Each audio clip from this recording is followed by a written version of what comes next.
Hai Sobat Pencinta Catur, terima kasih sudah klik video ini. Dan di video kali ini kita akan bahas permainan dari Grandmaster Daniel Dubov dari Rusia. Daniel Dubov selalu menarik, dia selalu menampilkan permainan-permainan yang ujungnya bisa skakmat juga nih teman-teman, yang dirindukan para pencinta Michal Tal. Makanya Daniel Dubov itu disebut sebagai Michal Tal modern, banyak yang bilang kayak gitu. Atau ada jokes yang bilang begini, ada bercanda yang bilang bahwa Daniel Dubov adalah pecatur kebanggaan Indonesia, masyarakat Indonesia. Nah, teman-teman, ini Daniel Dubov melawan Arad Nazari, International Master dari Iran.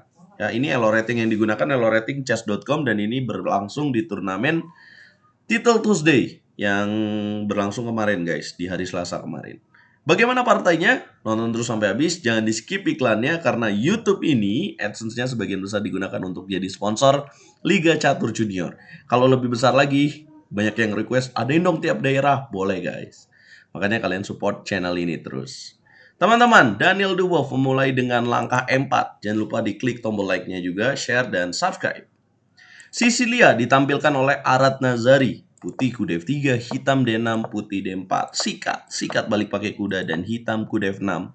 Ancam pion E4 dijawab dengan kuda C3 dan hitam A6. A6, masih ingat? Ini teori apa atau variasi apa dalam pembukaan Sisilia? Pertahanan Sisilia? Yes, ini adalah Nadrov Variation. Grandmaster top dunia yang terkenal dengan pembukaan Nadrovnya ini yang sering main adalah Maxime Vachier-Lagrave dari Prancis. Bagaimana menjawab atau merespon setelah langkah A6? Itu ada variasi gajah G5, nanti diikuti dengan F4, ada gajah E3, ada gajah E2, ada gajah C4, ada F4 gitu ya, ada H3. Ya, ini beberapa pilihan yang favorit. Nah, maksud saya kalau tadi kan favoritnya seperti itu tuh. Kebanyakan kan ngikutin gitu ya. Ngikutin tren. Tapi Daniel Dubov di sini memainkan langkah yang tak lazim, yaitu menampilkan langkah hampa. Ini karena format permainannya secara daring dan 3 menit dengan bonus waktu 1 detik setiap langkahnya atau gimana ya? Tapi coba lihat deh. Inilah mungkin kenapa Daniel Dubov disebut dengan Grandmaster yang sangat kreatif. H4 dijawab dengan E5, kemudian kuda B3, gajah E6. Biasanya dalam pertahanan Sisilia Nadrov ini, petak D5 bagi kedua pemain adalah petak yang sentral, harus dikuasai.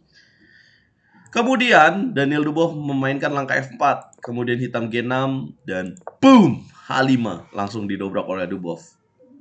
Hitam jelas gak mau makan karena bahaya. Ya, apabila dia sikat pakai kuda di sini, let's say, apa yang akan terjadi? Maka dorongan pion F5 membuat gajah harus mundur atau makan.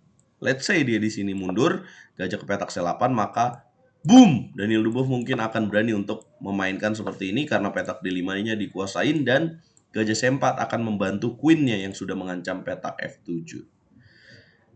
Kalau saya bilang sih pasti berani dia. Nah, kalau dimakan pakai pion lebih enak lagi ya. Nggak ada ruginya korban satu pion untuk menyerang. Itulah kenapa hitam memainkan langkah kuda C6, putih sikat pion G6, disikat pakai pion F. Kemudian putih boom, dorong pion F5, sikat pakai pion dan tuker lagi. Sebenarnya dianggap langkah yang salah, tapi secara praktek ini masih sulit ya. Hitam unggul satu pion. Datang lagi gajah memberikan pin ke petak G5. Hitam menahan dengan gajah E7. Yang seharusnya lebih baik di sini langsung balas ancam dengan benteng G8. Gajah E7, kemudian putih menukar gajah terang. Diterima, sikat balik pakai queen. Hitam menyerang dengan kuda B4. Putih menteri mundur ke petak E2.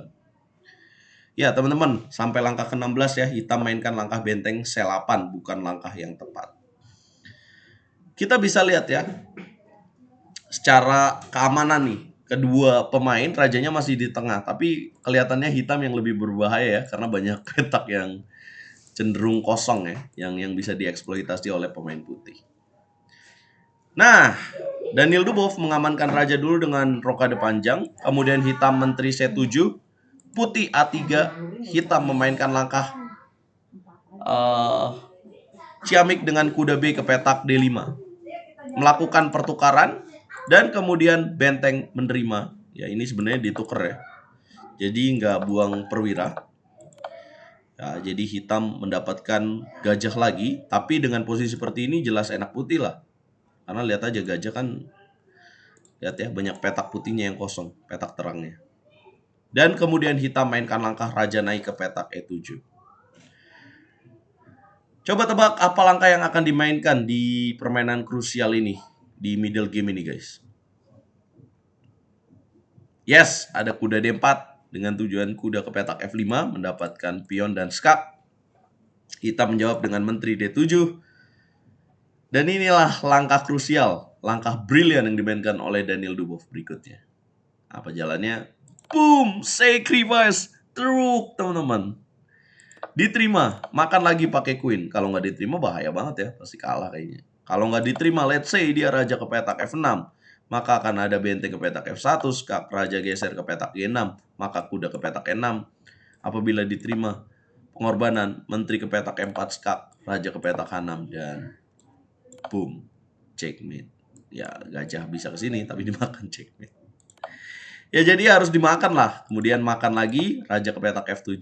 Bagaimana putih melanjutkan permainan teman-teman? Yes, benteng F1 skak, raja G6, dan kuda E6 mengancam gajah.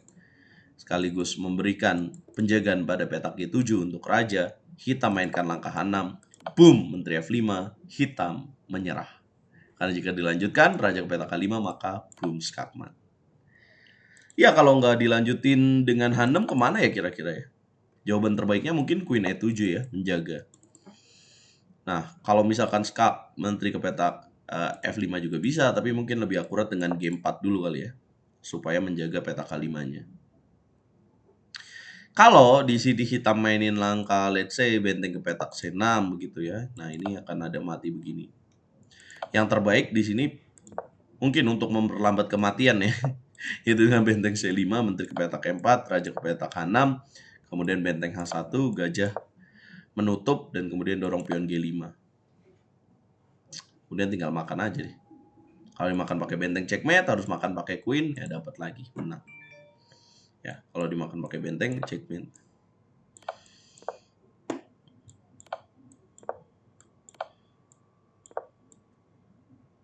Pakai kuda lah. Ya udah kalah lah. Kalau makan pakai queen tinggal dimakan doang. Dapat deh. Putih menang. Gila kan teman-teman? Gila lah makanya Daniel Dubov itu pikirannya atau ya seorang Magnus Carlsen aja meng-hire ya, mengajak Daniel Dubov untuk masuk ke timnya membantu dia dalam perebutan gelar juara dunia melawan Ian Nepomniachtchi beberapa waktu yang lalu. Karena dia disebut sebagai seorang grandmaster yang kreatif ketika memainkan permainan catur, teman-teman. Gaya nyerangnya tidak bisa ditebak dan berani melakukan langkah-langkah yang sangat brutal ya, yang Magnus juga kadang nggak bisa juga gitu. Ya, tapi kalau dibilang Daniel Dubov belum masuk kandidat, benar sih. Itu masih jadi tantangan ya. Tapi perang di Ukraina jelas mempengaruhi performa dia karena dia sekarang jarang tampil di turnamen besar ya. Praktis hanya turnamen yang di Cina waktu itu yang saya tahu. Turnamen besar lagi mungkin kemarin ya waktu World Asian itu ya. World Rapid ya waktu kemarin yang mengalahkan Ding Liren. Ya, coba nonton videonya di YouTube Herald Chess. Teman-teman jangan lupa bantu video ini berkembang dengan cara like, share, komen, dan subscribe. Coba apa komentar kalian dan berikan penilaian game ini guys.